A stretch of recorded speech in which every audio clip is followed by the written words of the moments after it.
শেখ হাসিনার সময় মানুষের শান্তি ছিল, এখন মানুষের ভিতর শান্তি নাই। ছাত্ররা তো অবশ্য ওরাই শেখ হাসিনারে খেদাইছে, মিথ্যা উস্কানো দিয়া মিথ্যা ষড়যন্ত্র কইরা অগরে রাস্তায় নামাইছে। এখন ছাত্ররা বুঝছে কি সব মিথ্যা, এটি প্রতারণা করছে। যারা শেখ হাসিনারে খেদাইছে এই দেশের থেকে হেরাই আবার শেখ হাসিনারে আনতে চাই। তুমি লেখা রাখো এই কথা সত্যি নাকি মিথ্যা। এই ছাত্ররাই তো শেখ হাসিনারে 5 আগস্টে নামাইছে, এটি ষড়যন্ত্র ছিল।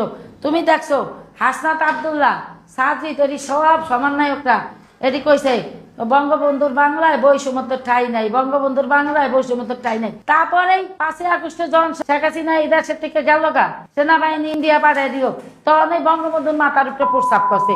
এইখানেই তো বিশ্বাসঘাতকতা করছে, ওরা ষড়যন্ত্র করছে, এই পুরা পরিষ্কার হইয়া যায়, জনগণ বুঝতে পারছে। কিন্তু জনগণ তখনকার কোনো কুল কিনারা পাইতেছিল না তখনকার। নাইলে তুমি দেখো 5 আগস্টের পরে 32 ভাঙতে যায়, 5 আগস্টের পরে বঙ্গবন্ধুর মাথার উপরে প্রস্তাব করে। ঠিক আছে, হাসিনা মানুষের লাগে খারাপ করছে, ভালো করছে, ঠিক আছে, এই দেশের থেকে আমরা খেদাই দিচ্ছি, ঠিক না? তারপরে বঙ্গবন্ধুর মাথার উপরে প্রস্তাব করতে গেল কি দিঘা, 32 ভাঙতে গেল কি দিঘা, মুক্তিযোদ্ধা ওই জুতার মালা গলায় দিল কি দিঘা। তুমি কও এই দেশে মানুষ দোষিত হইলো কেন? কেন মানুষ দোষিত হইলো? কেন এত মার বুক খালি হইব? কেন খালি হইলো? আমার এই প্রশ্নের উত্তর দিয়া যাও তোমরা। কেন এই দেশে নৈরাজ্য হইব? হাসিনা তো গেছেই গা, তারপরে হাসিনা যাওয়ার পরে কেন এই দেশে ধ্বংসস্ত হইলো?